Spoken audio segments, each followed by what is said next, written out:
Hi everyone, my name is Suarez. Section A4I. Today is a delicious Caesar salad. It's going to be a matter is easy.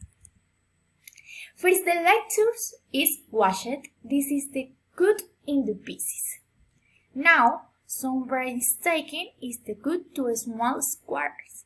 They are caged croutons. The croutons are cooking under the brown. Next, some cheese is grated. We use Parmesan cheese. Now, the dressing is made. Eggs are wedged in the bowl. Then some oil is added. Lemon juice is also added.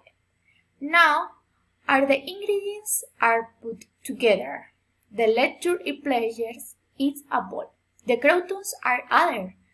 The cheese is sprinkling on top. Finally, the dressing is put over the salad. The salad is mixed gently.